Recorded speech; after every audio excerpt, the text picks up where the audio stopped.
Bonjour Jean-Marie Pernaut. Bonjour. Vous êtes chercheur associé à l'IRES et auteur d'un article sur le syndicalisme européen dans le numéro spécial Europe de la revue de l'IRES. Alors d'abord, pour comprendre les mécanismes de l'Europe sociale, quel est le rôle de la Confédération européenne des syndicats? On en parle, on ne la connaît pas. Est-ce qu'on peut par exemple la comparer à un syndicat comme la CFDT qui serait transposé à l'échelon européen? Non, évidemment, on utilise le même nom de confédération, mais en réalité, on désigne des acteurs extrêmement différents. Les syndicats nationaux se sont construits dans la longue durée des espaces nationaux. Ils ont des identifiants bien marqués. La Confédération européenne est un rassemblement des syndicats d'Europe qui ont constitué la CES pour les représenter auprès des institutions européennes. Donc on a affaire à des êtres et du coup à des modalités d'intervention qui sont tout à fait différentes de celui des confédérations nationales. Alors, est-ce que progressivement, on voit quand même apparaître un échelon européen pour la négociation de normes sociales communes? Alors, il y a eu des étapes, il y a eu des moments différents depuis la relance de la construction européenne en 1986 avec l'acte unique et le projet de grand marché européen.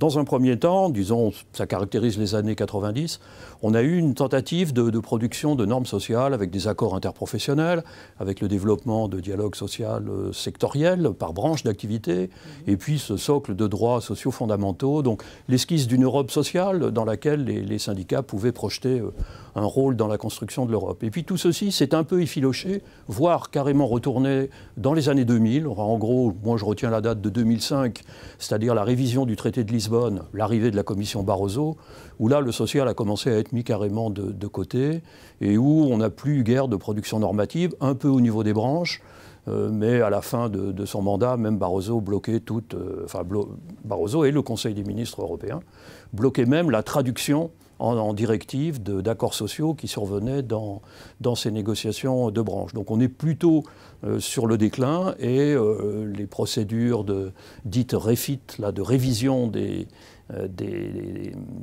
directives européennes qui est en cours aujourd'hui depuis 4-5 ans maintenant, donne plutôt le sentiment d'un effritement du socle social de l'Union, ce qui évidemment pour les syndicats n'est pas une bonne nouvelle.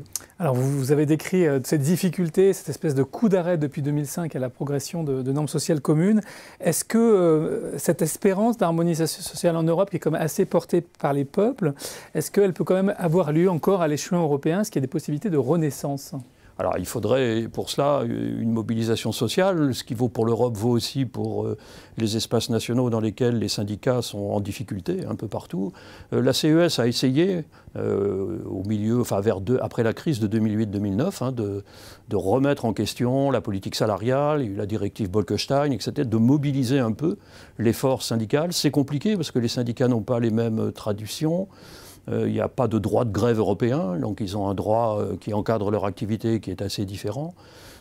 Et donc, bon, ils ont tenté malgré tout de faire pression directement. Bon, ça n'a pas eu beaucoup d'effet. Et aujourd'hui, ils sont en grande difficulté. On a le sentiment quand même qu'il y a un repli sur les espaces nationaux des différents syndicalismes, bien que sur ces espaces nationaux, tous soient en grande difficulté. Il n'y a pas qu'en France où les syndicats ont du mal à se faire entendre, même dans les pays qui ont une forte tradition de partenariat social. Je pense à l'Irlande, aux Pays-Bas, en Italie. Évidemment, aujourd'hui, leur point de vue n'est guère pris en compte. Donc, on est pris dans ce paradoxe. Il y a une tendance européenne à l'œuvre qui se traduit par un affaiblissement des syndicats un peu partout. Et ils ont du mal à européaniser véritablement leur action. Ils se battent un peu en ordre dispersé. Jean-Marie Pernaut, merci beaucoup d'être venu nous présenter les résultats de vos travaux, de vos recherches sur le plateau de Xerfi Canal. Je vous en prie.